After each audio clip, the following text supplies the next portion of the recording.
Again, I'm Mike Warlick from AFCEA, and I'm here to introduce the last speaker of the day for the first day of the CI Forum. Joseph Carson, I think he'll go by Joe, Chief Technology Scientist at Thycotic, is going to be our speaker today. And as a reminder, as we get started, there's a scanner in the back of this room, and you can get credit for sessions here, but you've got to get it scanned. You've got to scan on your way out to make that happen. Mr. Carson is, as I mentioned, is the Chief Security Scientist at Thycotic. He's got more than 25 years of experience in enterprise security. Anxious to hear about that. He's also an InfoSec Award winner, author of Privileged Account Management for Dummies. That was probably done for me. And Cybersecurity for Dummies. He's here today to discuss the global cyber strategies and operations, from cyber defense to cyber resilience. Joe, it's all yours.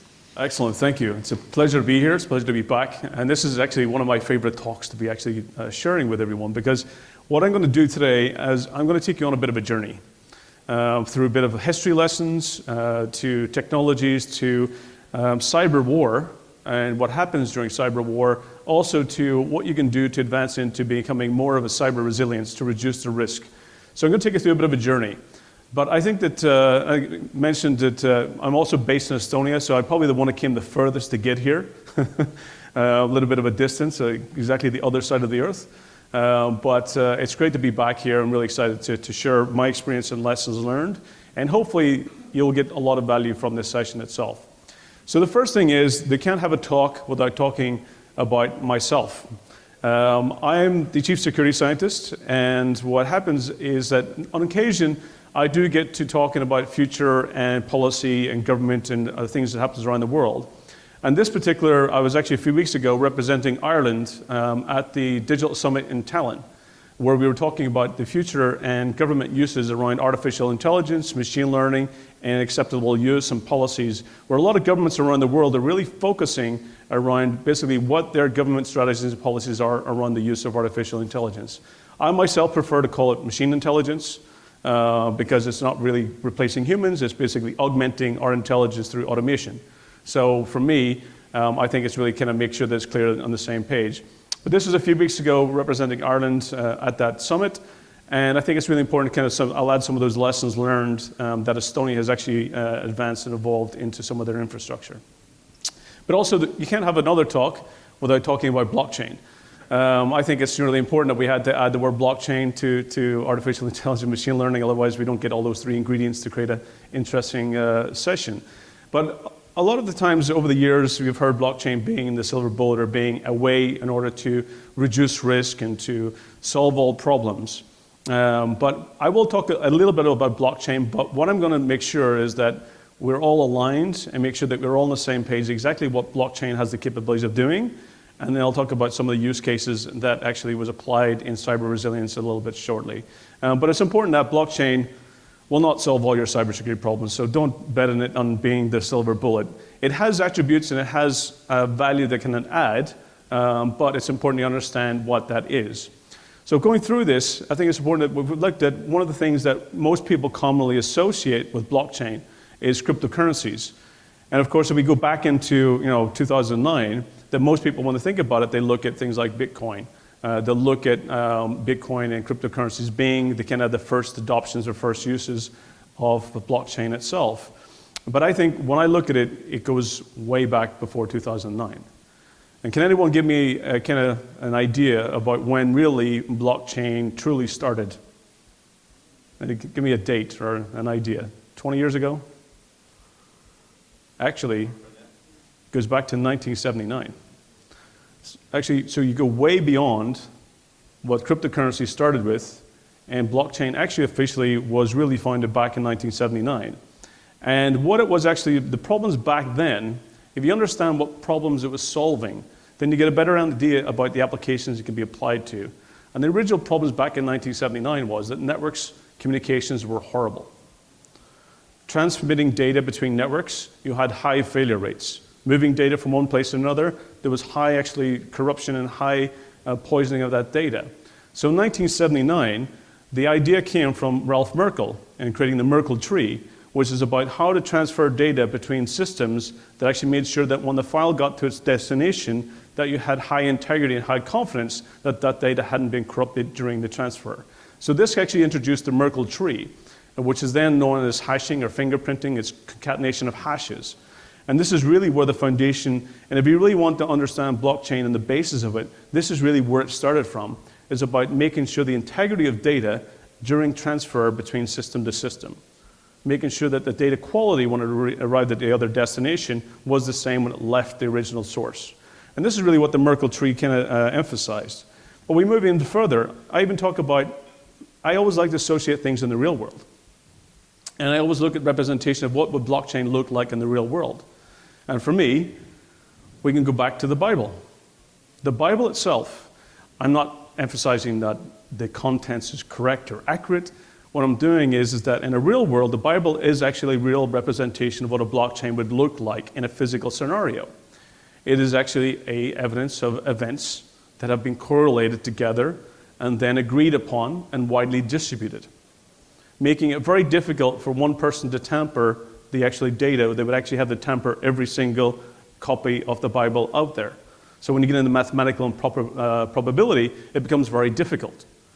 So what it means is that, yes, these events were actually recorded, they were agreed upon and widely distributed, meaning very difficult to make changes after the fact. And that's really what blockchain has the capability of doing, is making sure as events are recorded, it doesn't guarantee accuracy of the events. Of course, that would have to be agreed upon during entry.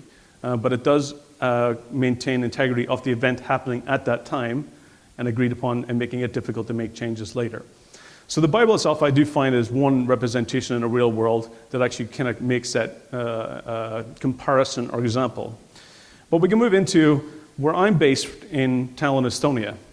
And I always like to kind of take people through the journey about Tallinn and Estonia's journey into cyber resilience, its journey into being one of the leading nations in the world when it talks about digital identity and privileged access, when it talks about innovations and adoption of new technologies. And yes, it is very cold at this time of year, so my climate change from, I think it was 0 Celsius to plus 30 has been quite extreme. Yes, and I do tend to always wear a waistcoat everywhere I go, so yes, my weather here has not been friendly. But it's great to be here. But Tallinn is an amazing place, and I think it's important to understand a bit about Tallinn and its location, some demographics. Is that the capital is Tallinn. You can see here that in this image, if I can, it's a very small country within Europe. It does have a border with a noisy neighbor that has been mentioned several times today. And it does keep us quite busy, vigorous, and on our toes. We have to be vigilant. We have to always be thinking about that it's already compromised, that everything's already happening, and we already have to be, the readiness that we have is very crucial. So it's always important to be prepared. It's important to understand from a size of population, it's about 1.4 million people. It has a very diverse population, meaning that from a government perspective, they have to satisfy, and the importance of transparency to the citizens is key to maintaining civil balance as well. There's a couple of key dates here, which I'll get through as I go through here. So it's important to get an idea of Estonia location-wise. Now, one of the things is that there was a major event on August 20th, 1991. And this was a date of Estonian re-independence. So it was their second independence. And what this done was that the government was a breakup of the Soviet Union, and it was the Singing Revolution, and Estonia became a republic. It became independent again. And one of the things that Estonians are very passionate, they're very passionate about history and culture. They're very passionate about their basically, origin and their ideas.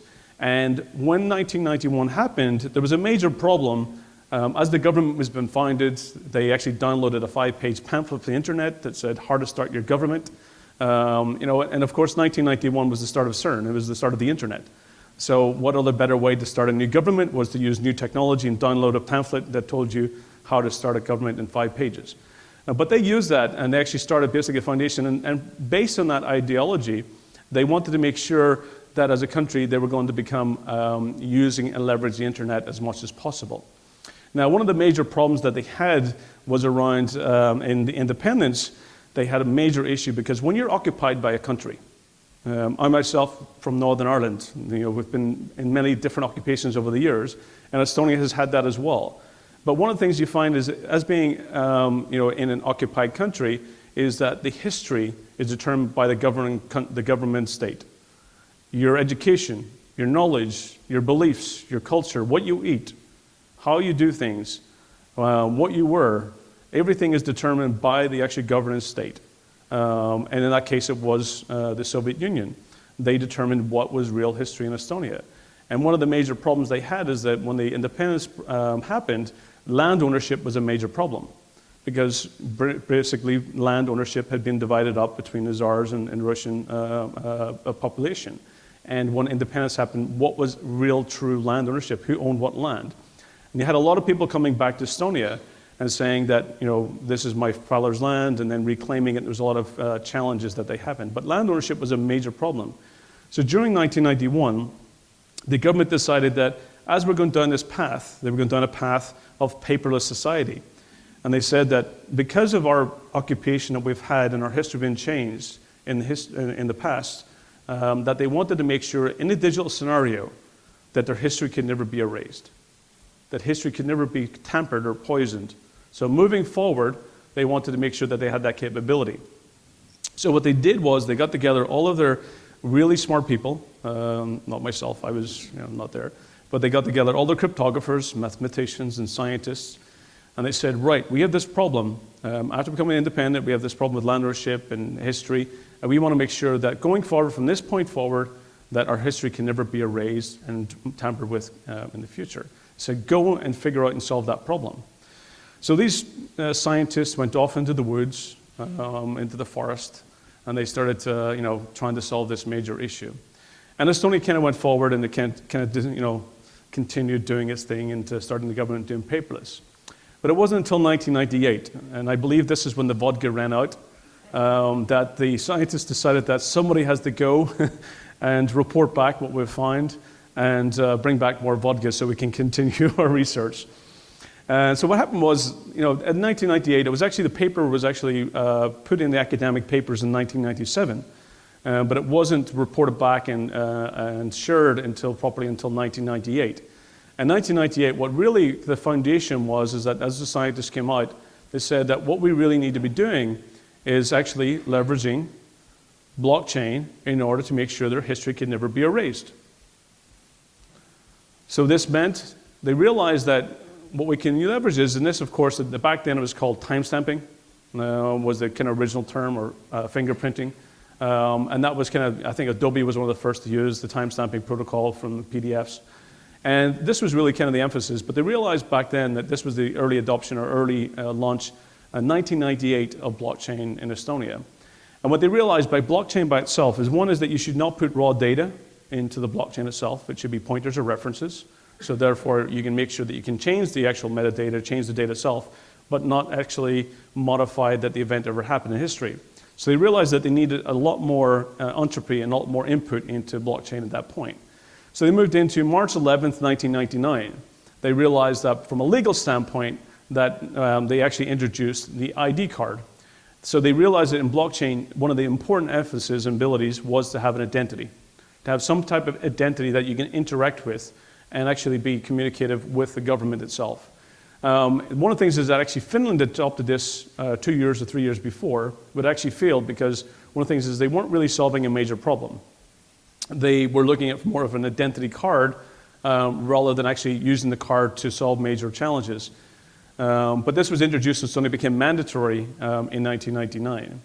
And it wasn't then until 2000 was when they introduced digital signature. This is where now you had three key elements that actually made blockchain more entropy and more valid in the use case that they needed. Was that you had the element of integrity, the events of history, making sure you can actually record them. You had an identity that could link back into who that changes relates to, either using pointers or references. You had a digital signature, meaning that you can then do authorize of changes and authorize of updates. So signature allows you to do the modifications and changes. And then the third element was time, was actually having an element of time that actually allowed you to record that history.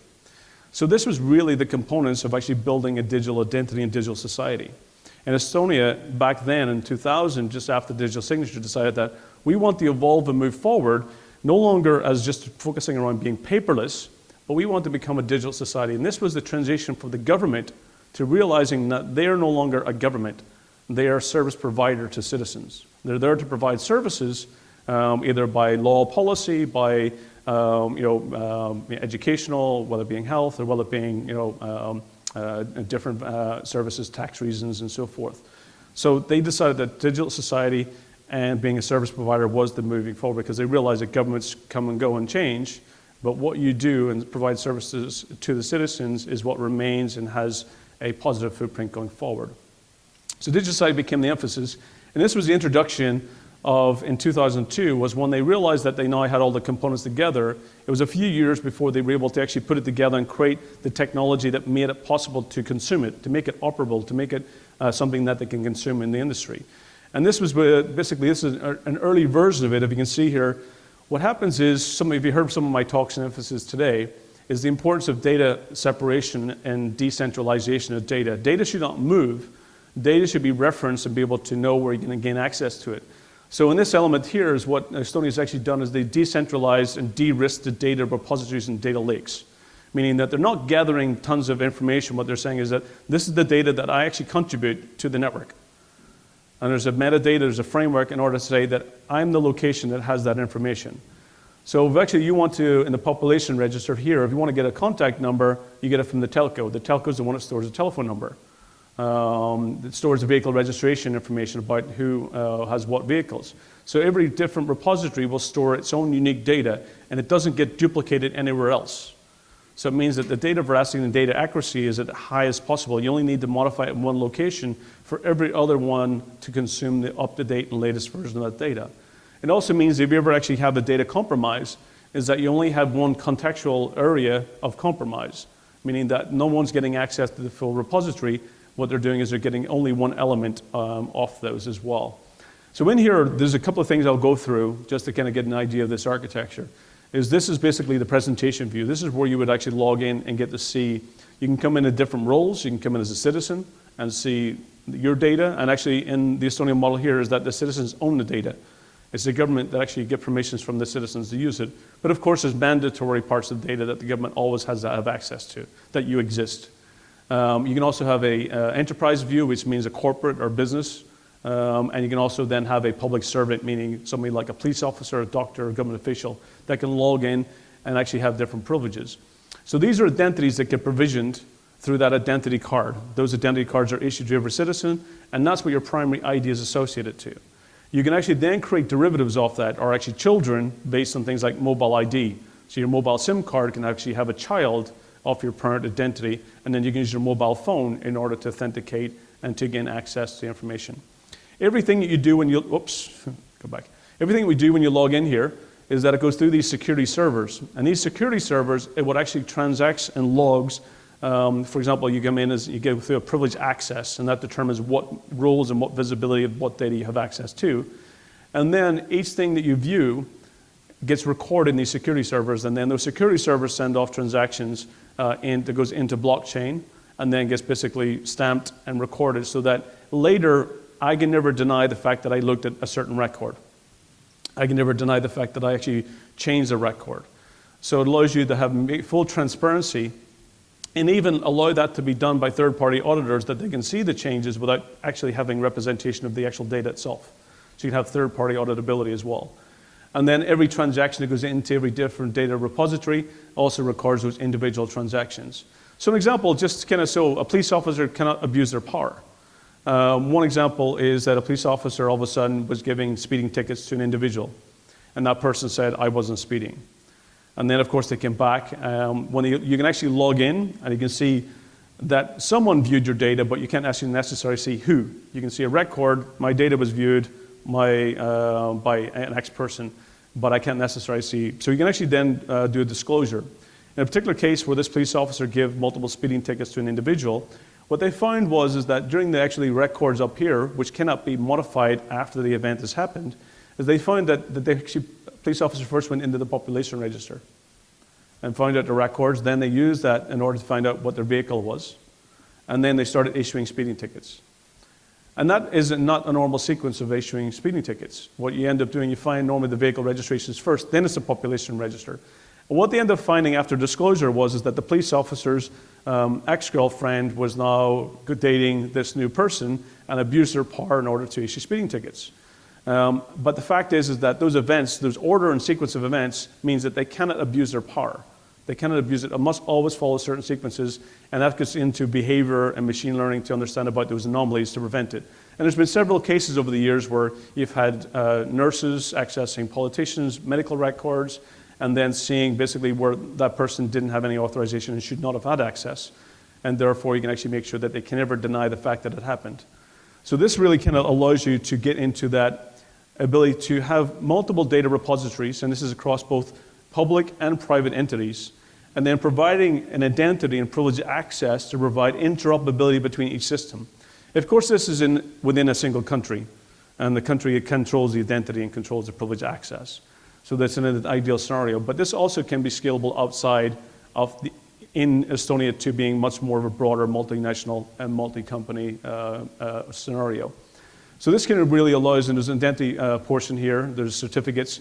Now, it's not always been fantastic. You know, we do have bumps along the road, and I'll talk about some of those. One bump that we had was back in 2008, was when Chrome disabled timestamping, which was not a great scenario. And what that meant was when Chrome disabled timestamping protocol, it meant that we had 50,000 ID cards that became useless. So in 2008, we ended up having to come up with an idea of how do we actually make sure that we can update those cards, and we created some software that allows us to regenerate and update them. So that solved the major issue. But it did, along the way, we do sometimes have these bumps that prevent us from keep moving forward. But this really enabled us to become a digital society and provide much more innovative, much more faster services, and also reduce a lot of wasted time and make sure that data had the highest accuracy, context, and veracity. Now, one of the things that happened, this where I arrived in Estonia just about a year before, was that in 2004, Estonia joined NATO. It became a NATO member, and then on May 1st, 2004, it became a part of the European Union. And this was a major issue because during this time, prior to that, Estonia had had a very favorable and very strong relationship with Russia in a post-Soviet scenario. They still had a strong economy, they still had trade agreements, a lot of, even there's massive train stations that were built and train tracks in order to improve that trade. But in 2004, this was a signal from Estonia to Russia that they're moving towards more of a Western view and a Western ideology. And this was basically a time where it became very, the trade and economic relations between Estonia and Russia started to deteriorate. But it meant that Estonia was able to then look forward to more innovative and be able to use more Western technology in order to be creative. Then, in 2005, Estonia became the first country in order to using that digital background in society in order to become the first country in order to use internet voting. And what the difference is that I know that this is sometimes a very debatable context, and specifically in the US, that when you talk about internet, it's not kind of seen as electronic voting. It's actually using your laptop to log in, use my identity in order to vote. Now, one of the advantages it has, of course, you still have multiple systems, you have multiple ways, so each system can oversee each other. You can also have some type of oversight. So it's somewhat, you've got multiple ways of voting, and each system will have its own integrity to oversee each other. But what's key here is that when I vote, I can vote multiple times. It's only my last vote that counts. So if politicians say something stupid and I've already voted, well, I can go and change my mind. Which is important in a democracy society. You can actually change your mind when you want to. It should be up until the last minute when that's possible. It also means prevents collusion. It prevents people from buying your votes because I can sell my vote many times. It's only the last time that counts. So it's really key is that this allows much more. It also allows people to vote when they want, at any time of day, and in any location. It means that the actually voting and turnout becomes higher. And I think to the point that earlier this year, about 30% of the votes was actually done using internet voting. So a significant amount of the turnout was done using this method. And it allows you to oversee and actually compare it with different results. Now what's important here is the government doesn't see who you voted for. They see that you actually made a vote. Who you voted for is actually kept anonymous. And it's only a point of reference that goes into the blockchain that says, I voted. But who I voted for and that metadata does not get revealed to the government. One thing that's also important to note is that one way that the government also separates the root of trust, which is also important as well, is that every 15 days of the month, so every 30 days, what they do is they take that root hash of the calendar database of the blockchain, and it gets printed in the Financial Times. So if you think about one of the ways that the actually government removes themselves of being the root of trust is actually by printing it into a printed medium that gets distributed in 180 countries and hundreds of thousands and millions of copies. Which means that the government ever wants to change history after 30 days, they must go and find all those copies of Financial Times and destroy them. So that's how the government separates themselves from basically, being oversight or manipulating data in historical sense. Now, it was great going forward. I loved the systems. I loved the innovations. I was part of a lot of the voting systems that moved into things like parking and health and so forth. But then a significant event happened in 2007. Now, this was actually quite, for me, I was in Estonia at the time, and became part of the team that started defending Estonia against this attack. In April 27, 2007, what happened was the government decided to move this particular statue. And it was going on for a few months before. And what they decided was that we're moving it from the center of the town to a graveyard that was a bit outside. And because this statue itself, what it does, it represents the bronze statue, which is the Victory Day, or the fallen soldier within Russia. And this is a significant memorial day for Russian citizens that they celebrate on a significant, every May, I think it is. I think this actually picture was taken on Victory Day. That you can see the people standing next to the statue. But Estonian government decided that they were going to move this statue. And what happened was it created unrest and political instability between the Estonian government and Russia. And the way that Russia sees it is, it's always important to see the context when Russia says about, when they say it's oppression against Russian-speaking population. They will not use Russian citizens because they're not Russian citizens. They're Estonian citizens, but they're Russian-speaking. So they always use the context about its oppression against Russian-speaking. They've done this numerous times in recent years, whether it being in Ukraine and other locations in Eastern Europe. They will always use the term Russian-speaking as a repression, but they're not actually Russians themselves. They may be third-generation Ukrainians, they may be third-generation Estonians, but they hence do speak Russian.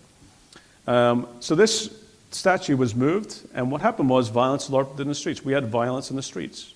There was cars being overturned, shop windows broken, there was fires. There was significant unrest and violence that happened on the streets, just like what you do see in Hong Kong, but probably not as aggressive. But it was happening. And the police started to, in order to come out and try to control the demonstrations and the protests. And what happened was, then a cyber war, cyber attack happened. We actually ended up having one of the biggest DDoS attacks. I believe it was since the Reagan DDoS attacks that happened, I think it was around 2001. This was the biggest one since that attack. And it was significant. And what happened was during this DDoS attack was we had different types of actually attack vectors and attack targets. One, of course, was the Estonian presidency and parliament. We also had all government country ministries were targeted, political parties, news organizations, media, biggest banks, communication, telco companies were all targeted. And you think this is in 2007. Imagine, what is connected today? Power, energy. We've seen it in Ukraine a few years ago, where the Ukraine was also hit with a power station outage. So it becomes much more critical if this was to repeat in a modern day, in a current age. But these were the things that were available for them to be targeted. And it meant that basically a lot of these were defaced. You had websites that was actually modified and changed, and this actually translates into the Victory Day and freedom from a Russian perspective, liberation as they call it. And then also one of the biggest DDoS attacks. And one of the lessons we learned back then was that there was a couple of crisis things that were happening. So when you're actually in a cyber war, that a lot of systems become unavailable, websites, data gets poisoned, services become unavailable to your citizens and other countries. And one of the things that we found was that how you respond to those attacks is crucial. You should not treat everything with the same tool. And one of the biggest banks, what they learned a lesson from was during this DDoS attack, they decided to trigger their disaster recovery plan. And what that disaster recovery plan meant that they actually brought up backup systems, alternative systems to handle the load. And one of the things that ended up happening was since the DDoS attack was intermittent and this new system is coming online, that incident response, that disaster recovery plan cost the bank more than the DDoS attack itself. Because what happened was the bank now had two transactions of truth. Two systems now had different transactions that now had to be maintained for the next financial year before they could start merging them over. So that became one of the biggest costs. So how you respond is also key to how impact it can be to yourself. And sometimes you can inflict more costs and more harm to yourself if you respond in the incorrect way. But the DDoS attack was significant. Within about 2 days, we started filtering off all of the IP addresses. There was a large amount of those attacks coming from the US, from Middle East, from Indonesia, all basically targeting Estonian systems and bringing them to their knees. So as we started filtering, if you were in the country at the time, things started to come back on slowly. So if you were inside Estonia, the services came online and were made available. But if you were outside the country, then you couldn't access the services that were inside if you're coming from one of those filtered blocked IP addresses. But this actually created a big issue. Because when we actually go back to the original reason why Estonia went to digital society and blockchain was to make sure that history can never be erased. And one of the things you can remember that Estonia does have a little border with Russia, our noisy neighbor that keeps me quite busy. And all the data for sovereign citizens is still located within data centers within Estonia. And this created a major challenge, is that it was the Doomsday Scenario, that whatever we'd done with implementing blockchain and data integrity and digital identity is that all that raw data was still located in Estonia. So during this time, there was also military exercises on the border of Estonia. And Estonia was worried about a land invasion. If ever a land invasion happened, everything that we'd done to protect history could be erased by destroying the raw data in sovereign land and data centers. So this created a major issue, and we called it the Doomsday Scenario. So lots of crisis meetings happened after the stage, and we were looking for ideas and solutions of how we can actually maintain cyber resilience moving forward and reduce the risk. So I'll talk about those shortly. But first of all, in 2007, one of the things that came together was AFCEA. So AFCEA is actually known in Estonian as the Cyber Defense League. So during the 2007 event, a lot of us came together. It was known previously as, prior to that, it's known as the Estonian Defense Forces, which is a volunteer force. And the AFCEA is the Cyber Defense League, which is the volunteer cyber force of Estonia. It's citizens in industry who come to the basically defense of the country during a cyber war. And during that event, a lot of people in telcos and banks and security companies and all came together, and we worked together in order to reduce the attack, to bring systems online, to do instant response, to actually make sure that services were available to citizens. Citizens came to the rescue of the government. And officially, back in 2007, they formed the Cyber Defense League, which is basically a volunteer force that actually continuously practices readiness of cyber defense continuously throughout the year in collaboration, cooperation with the Estonian government and Estonian defense forces. And they do different research. They do basically awareness training, facilitations of cyber ranges and training exercises in order to make sure that when there's another cyber attack in the future, that they're ready and prepared. Because we want to make sure, as we have in a location-wise, we have a noisy neighbor that keeps us busy. We want to make sure that from a cyber resiliency that we have the best capabilities possible. So this was really the formation. I think it's really important that even other nations and other countries around the world, really when it comes down to defensive capabilities, it's not just the actual government facilities that get targeted. It's power stations, it's telcos, it's news, it's health. Those are the organizations that become targeted from a cyber attack, not just military facilities. It's to weaken basically your capabilities of being offensive. So it's really important that the citizens that operate those facilities, that actually participate, come together and work together to make sure that when you do have a cyber war, that you can collectively work together to actually reduce the threat and actually reduce the risk. So Cyber Defense League was a significant, and I participate and actively get together periodically throughout the year. But it is actually a very important thing that from a government perspective is that it is that private industry working together to make sure that we collectively reduce the risk of cyber attacks. Also, in August 2008, the year later, then we had the actual establishment and introduction of the NATO Cyber Defense Center of Excellence in Estonia as well. This was also already been discussed prior to the 2000 event, but it did accelerate the discussions and implementation of it. But really what happened is now what NATO has introduced is in Estonia, what they provide different facilities and different capabilities from doing focus areas around technology, so testing, looking at technology that helps countries become resilient. Vendors can go and put their technology into their research labs and see how it plays out in different exercises and different capabilities. They also look at operational capabilities, strategic, and also legal areas. And some of the capabilities you can see up here is they do a lot of research and release a lot of papers. One that I recommend if you're really interested is the CyberMinds project, which was one of the foundations of what we hear today is deception technology. A lot of those research papers are available and they're always very interesting reading, as well as the library of content. But they do perform a lot of training exercises and educational awareness throughout NATO countries. And they also have a yearly event called CyCon. So some of the things that they do is from CyCon, there's a event that happens just prior to that in April, which is known as Lock Shields. I don't know if anyone here has participated or has had any.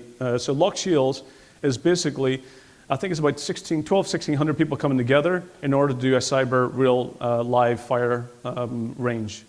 And this is basically participating from nations around the world, including the US, to participate. It is a live exercise, and this year it was actually conducted around power stations. It was a fictional country that was created that had different maritime ports, critical infrastructure, including power station, and each team had to attack and defend the others. And it was a significant capabilities. I think it was like 40,000 virtual machines or something used in this exercise. And it happens over a week period in April each year. So if you do have the capability, I do recommend at some point to get to participate or get involved in it. But they do this, and they also do separate ones, but this is the major event that happens on a yearly basis where countries get to compete for who holds the flag in having the best cyber capabilities, both defensively and defensively and offensively. I believe this year was France who won. But Finland and Czech Republic and Slovakia and sometimes Estonia and NATO as well sometimes do always be up there in the kind of the top 5 or top 10.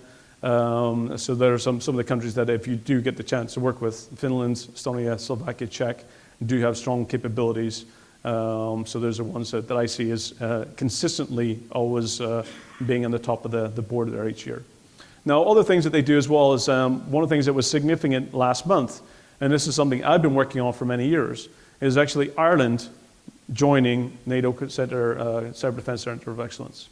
Ireland is a non-NATO country, but they realized that actually Ireland is an island, and it's always been basically been able to not have any borders or conflicts with many people over the years, apart from UK. But it's always been basically in the status quo where it's been neutral. But one of the things I've realized that in cyber, physical borders and physical land doesn't mean anything these days. And one of the things that I highlighted to Ireland is that when you look at basically cyberspace and you look at basically when you choose targets and choose attack paths, Ireland is actually one of the top targets. Why? Because it's the information highway between Europe and US. And if you want to harm cyber, what do? You target the supply chain. And if you can target the supply chain of information, that's what actually slows countries and slows the ability down. So Ireland has decided that because of cyber has no borders, that they have decided to join NATO Cyber Defense Center of Excellence to look into the capabilities because cyber goes beyond countries' borders and it's important that we have transparency and cooperation to make sure that we can work and share information. So this was a significant event that I've seen happening last month. Also, as I mentioned a bit about CyCon. CyCon happens once a year at the end of May, and again, it brings together industry, academia, government together to discuss about major challenges and issues in the industry. And of course, this year has been a very big topic around artificial intelligence or machine intelligence and machine learning and other capabilities about what we can do. And also around offensive capabilities has also been a major topic. There's also one that happens in DC, which I believe is in October. So if you do happen to get to the DC one, they do have a CyCon in DC that happens each year. The one that Estonia brings together is about 700-800 people, similar to an event like this. And what they do is then discuss a lot of the capabilities and cooperation about how they can work together in interoperability and collaboration moving forward. So if you have the opportunity to go to the event, I think maybe a few people in the room has had the opportunity. I do recommend that there is another event that happens at the same time, which is called the Search Symposium. And the Search Symposium, while CyCon talks about the academical, policy, legal, and cooperation, CERT talks about the actual events that happens throughout the year. The CERT one talks about the cyber response team, emergency response team, and we talk about the past year, significant incidents, and sharing about things that worked and things that didn't work in regards to, was it remediating them, resolving them, and recovering. So that's another event that happens during the same time. Now, also in Estonia, that happened about 2012, then was established EU-LISA. And then again, using Estonia's bases, using that base of identity and interoperability for what you've seen in basically their X-Road and different frameworks. EU-LISA is the information sharing systems between things like Schengen area, so visas and passport controls. And what they were able to do was using that information in order to help with their activities and missions in order to make sure that countries, as I enter, different citizens come into European Schengen area, as they move around within the Schengen area, they need to be able to make sure that as they enter countries through different ports of entry, that they can verify that those visas are accurate and that the stamps and everything is there. Now, you think about when you've got multiple countries, and that if you're a passport officer and somebody's coming into the country, you now need to do individual requests into each country where they've got stamps to request as this valid entry point. What they focus around is making that consistent, making it interoperability, making sure that that communication is more seamless and more automated, so that an individual passport officer can make sure they can query multiple entries at the same time rather than have to do it individually. And that's really important for interoperability, is make sure that all those different systems actually can communicate and share data on a consistent basis. So EU-LISA has really been able to take what Estonia has done and then actually implement it and actually operate it across all EU countries for the Schengen area. So it's important, some of the capabilities. But one of the things is that happened from the 2007, and we talked about some of those crisis meetings that happened, that in the event that if there was ever a land invasion, that the whole idea of blockchain was not solving the problem, the history could be erased. So we got together and we decided that, well, we need to think beyond. One of the challenges we had is we wanted to decentralize the Estonian country. We wanted to move data beyond the perimeter of the Estonian borders, but we were prevented by law. The sovereign law of Estonia said we cannot put sovereign data of citizens' data outside of the country. So what we decided to do was being creative, thinking outside the box.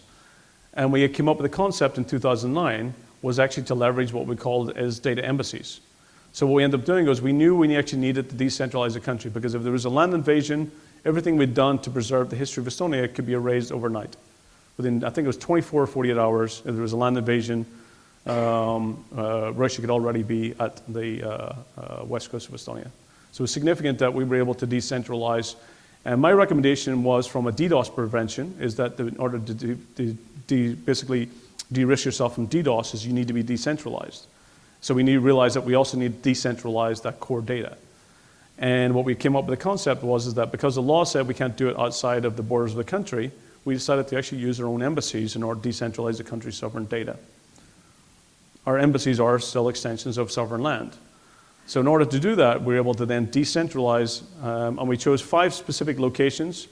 And the reason why 5 is a key number is that when you want to do maintenance and upgrades or any resilience, you also, because of the 5, you need to have a voting system. You always need to have an odd number in order to make sure you have an integrity check across 5 systems. And also, when you want to do integrity, if I take one system off in order to do maintenance, then I'm left with an even number. So when you want to do integrity, you always need to take 2 systems off, so you always have an odd number for voting. That's why 5 is always a key number when you talk about resiliency, when you talk about the ability to do maintenance and continue operations. So 5 is that key number in order to make sure that we have 5 locations that decentralize the data to continue with data integrity, and also make sure that if there was ever a land invasion, the Estonian government could operate the country from anywhere in the world. They actually containerized and virtualized the actual operations. They became separation and decoupled themselves from the actually physical land itself. So this was a major area, and it also got to the point where it became e-Estonia. It became the e-residency, also adopted from it. And this got to the point where Estonia actually decided to set up an official data embassy location in a real data center in Luxembourg. Now, originally it was planned to have it in UK, and then a little thing called Brexit jumped up, and it caused a lot of challenges. So they decided to go with their second option, which was then to place it into, because in the embassy locations itself, we don't have the resiliency, we don't have the high availability, we don't have the infrastructure, you've got limited power sources, you've got limited communications. Basically, what we're able to do is get a location in a data center, which is allocated as sovereign embassy land that allows you to place in a cage. And therefore, it goes back into Estonia's sovereign territory. So this is a key area, and if you think about, if you put things like edge computing or data centers or devices that contain vaults or contain lakes, you can even get to the point where you can put a diplomatic sticker on it, or actually put it in an embassy location in other locations in the world, but still having one of the biggest things about interoperability. It always kind of trumps everything, as we've heard multiple times today, is the legal aspect and policy side of things. And if you can make sure that you can actually be able to meet those and extend and think beyond, sometimes data embassies can allow you to actually get data closer to where it needs to be, but still actually bound by your own laws and own capabilities. And this is what those was able to achieve, was to decentralize but maintain the legal reference and legal capabilities back to Estonia. And this is always allows you to continue moving forward without having those blocking items that prevent you from being innovative. It also got to the point where the president of Estonia got up, I think this was 2018, yeah, so this is the end of last year, and this was during, after a meeting with the president in the US, where the Baltic states came. The president of Estonia got up and actually said that we're no longer concerned, we're unconcerned about cyber attacks from Russia because of those resiliency capabilities that Estonia has put in place to make it a less attractive target. Now, one of the things you remember is Estonia is part of Nato, and that they've decentralized themselves in 5 locations. And it means that if you attack Estonia, you now have to attack 5 countries. And what that does, of course, triggers Article 5 in NATO, meaning that attack in multiple or more than one is an attack in NATO. So that's significant in order to make sure that you become a less attractive target. Because while I'm a small country, if I can put myself in bigger countries that have more economic advantages and interests with my foes, then it makes me appear bigger. It makes us stand together. And that's what's key. If we can stand together, we can become more resilient and actually reduce that risk. And it's important. That's what we need to do with smaller countries that actually are exposed and are vulnerable, is to make them appear bigger, to make them be collective and work together. So some of the things you can learn from this particular session is that cyber war is here and it is happening. It's happening right now as we're standing and talking. What's happening is that it's happening in a stealthy manner. And there will be cases where it will start to uncover and will start to become more visible. But it is happening, and I see it on a daily basis and having to work to defend against it on a daily basis. But what helps me defend and become more resilient to it is working together with transparency and cooperation. We cannot win this alone. We cannot win it. We cannot basically maintain without actually standing by yourself. This is why these types of forums and collaboration, interoperability, and working together, because collectively we can. So this is why transparency, sharing information, and cooperation is the key to making it more resilient going forward. Having that mindset of Estonia is that how are they going to appear bigger to make themselves less attractive as a target. Decentralization is one of the key areas to mitigate and reduce the risk against things like DDoS attacks. So one of the things, and that's why I always say, is that data should not be sucked together. What you should do is data should be decentralized. And if I was operating, and I would have it at the 4 corners of the US, as far away as possible, because we can bring it together when you need to. But the better you de-risk that data, the more difficult it is for any attacker to target it. It means they have to do multiple efforts. That's why I think everyone over kind of gets into this whole US voting system, and just check the time, is that the US voting system is decentralized across multiple states. So if I was to try and compromise the voting system, I would have to attack 50 states to do so. But what happens is that you can look at those using intelligence, look in the key areas. So it's important that when you get into decentralization, that's one of the resiliencies that we have to have.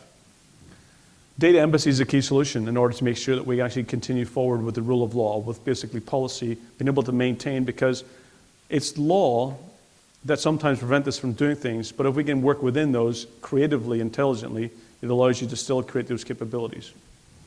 Digital identities and privileges is the foundation. This is how you identify, this is how you give access, this is how you share information, is by making sure that you can actually verify and require different identifiers in order to make sure that that person or machine or application really is authentic in who it says it is. And then provide security controls in order to make sure that they should have the access that they're gaining, or if they're requiring elevated access, then they have to go through more security controls. So classification and context of data is really important to have that risk component. But digital identities and privilege is the foundation of making that happen. So my final message is that while I did talk about blockchain and I did talk about artificial intelligence, is that blockchain is not going to solve all your problems. But there's areas of application. There's areas that you can use. There's scenarios that internationally and globally that you're seeing that interoperability can work. And it's up to these innovations and being creative to look beyond those limited scopes and limited capabilities. And sometimes we get into these boxes that says that we can't operate outside these boxes. Think big. Think about going beyond. Embrace, try to move forward. Because this moving forward actually creates the innovation, it creates the capabilities. So think outside the box. So my last message is, read my book. So I have authored a few books. This was the latest one that came out this year. And I know that you mentioned that, it's for smart people. The format is that it's a dummies book. And what it means is that I've taken a very complicated, very tough subject, and I've condensed it into a very, very small format that you can literally read to your kids in about half an hour at night if you really want to put them to sleep. But I do recommend reading it because least privilege is actually the emphasis, what we've talked a lot about today, which is actually the foundation of being able to do things like zero trust. Least privilege is the ability to actually enforce zero trust capabilities. It's the ability to make sure that you have the ability to verify, to authenticate. It's the foundation of really creating interoperability. If you can actually make sure that that person, that partner only has access and capabilities to what they're only permitted to do, that's what allows you to make sure you maintain integrity and control. It's the principle of least privilege. So I have to do a few copies of the book here. I'm not going to sign them because it ruins them. You can keep but one of my things is that in order to really understand and how to be resilient, you need to understand the techniques and processes the attackers use. You need to understand how they think. You need to understand what they look for. And it's actually value. How you actually are able to get budget and get approval is what value you're providing. One of the things I learned, a valuable lesson a few years ago, was we had a change of government in Estonia. And the IT information systems wanted to get an increase in budget. And they went to the government and said, we need this increase, it was like 10 million euros or something. And the entire budget of Estonia's IT is something like 70 million. It's not huge. But they went and they wanted this increase in budget. And the new government said, why? And they said, because we need to update the systems. And they're like, no. So they kind of got confused, they got a bit worried that we're not going to get this. So they came to the original architects and they said, can you help us come up with some ideas about how we can actually get this budget to get approval to move forward? And we kind of came back and we said, that's quite simple. Because what we had implemented with that digital identity and the foundation and the automation and that de-risking of data and the accuracy of the data meant that citizens were saving 6 days GDP per year. 6 days GDP. And it meant that by adding an extra 10 million budget, we would actually increase that from 6 days to 7 days. And what that calculates into is about 500 million euros. Give us 10, we will save you 500 million. That's how you get budget. That's how you make change. It's showing value, showing savings, showing business capabilities, showing resilience, showing reduction in risk. That's how you actually get people to listen and people to move forward. So I'm going to open up the questions. I think I have a few minutes maybe for questions. And the first two to ask me questions will get really nice copies of these books. and I guarantee they will put your kids to bed. You can keep that one. So any questions that you may have, raise your hand. I'll repeat the question. Yes, sir. What's the best way to engage with Estonia if you think that's something that might want? The best way to engage with Estonia, so the question is, what's the best way to engage with Estonia, is that Estonia has many centers. So what I have typically recommended is like-minded industries or companies that are kind of working together in different problem areas, is that actually putting together delegations to actually go and visit Estonia. Estonia is very open, very welcome to bring people in. We've had delegations from the US from voting capabilities. They came across looking at the voting system. We've had delegations coming and looking at the blockchain implementations, which has now been actually used in many areas around the world. And also delegations from health as well, looking at some of the innovations there. So I recommend us get together with a group and then planning a delegation visit and they'll definitely open up and show you the NATO Cyber Defense Center of Excellence, bring you to Estonia Center to show you all of these automated citizen services capabilities and give you a kind of insight into where what they're doing and how they're doing it. How is Estonia really developing within the youth of the country to understand hacking techniques and really drive modernization of the workforce? That's a great question. So how does Estonia really can engage with the youth? Estonia, one of the things that they're able to do is that Estonia kind of really drives a lot of the kind of industry cooperation, interoperability, and they really drive a lot of the startup ideas. So they invest heavily in the startup. Actually, Estonia is now, I think it's the second highest startup VC investment in all of Europe, basically from per capita to the country, second in all of Europe for such a small country with such a small population. And one of the reasons for that is the government's involvement in ideas, in initiating and helping work together. When somebody comes up with ideas, they do a lot of what's called as hackathons, or 48-hour weekends. They get together, they do hacking events, they come up with problems, and they have to come up with solutions within that time frame. So the government's very involved, very invested in to make sure that we create ideas that can be turned into value. So I think it's really important. If you're thinking about how that converts into here, that would be meaning that it's really important to make sure that people have, I think I heard somebody talk about having startups pitch back and actually being creative. But I think what should happen is more things like the hackathons. You should really get involved. The hackathons create such a great collaboration between both government agencies. We've done numerous things around maritime security. We've done it around critical infrastructure. We did a recent hackathon in September focused around democracy, so voting systems integrity, around things like deep fakes and fake news and stuff like that. So I think looking at some of those creative ideas that allows you to think, to get people together, to think outside the box, and like these events, but on a much more frequent, smaller scale. So it's a great question. And both of you do get a copy of the books. Can you share a little bit more about the Thycotic, the timing of it, move around? I know a little bit about it. So the question is about CyCon, the event that the NATO Cyber Defense Center of Excellence establishes each year. There's two events. The one that happens in Estonia happens at the same time every year. It's the last week of May. So it's usually around somewhere between the 24th to the 30th of May or so. It's a 2-day event. And what happens is it's mostly focused around academia, about what CyCon research has done, about policy and about legal, and it's about bringing countries and politicians and political and defense strategies together in order to collaborate and find out what works and what others are doing. So it's really about a forum for sharing. So it does happen at the end of the month in May, and I believe the one that happens in Washington, D.C. is around October. I can't remember, I think it's around the middle of October, so the end of October. So there's another event that does happen in DC if you do happen to get to that. But the main yearly one that NATO runs is on that last week of May.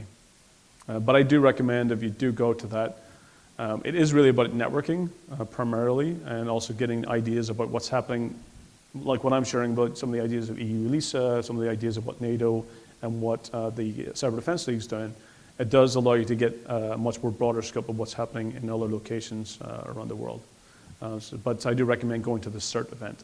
That's the one I go to because it's about what happens in the field. It's about the Stuxnets. It's about the Ukrainian power attacks. It's about ransomware. It's about all the different things that's happening on the ground and learning about what people did in order to mitigate those, so I can put those similar mitigations in place in order to prevent it happening to me. So it's about information sharing about those. So excellent question. Other questions? I'm between you and food or drinks, isn't it? So hopefully this has been informational and educational. I want to take you on a bit of a journey so that it was informative. Thank you for your time. I really look forward to chatting with you more. If you want one-on-ones, just come and find me. It's a pleasure being here. Have a great event and stay safe and secure. Thank you. For the 2 questions, you can come up and get a copy. Thank you. I'm sorry that this audience wasn't filled up here because you gave a fantastic presentation. It's very important, and that's the reason why a lot of people are here this week. On your behalf, we're going to make a donation to the Toys for Tots Foundation. It's a foundation for needy kids, and also the Hawaii chapter. Fantastic. Would like to Excellent. provide you with a challenge coin for Thank your you very support much. here today, and thank you very much for being here. Thank you. It's a pleasure. Okay. Thank you.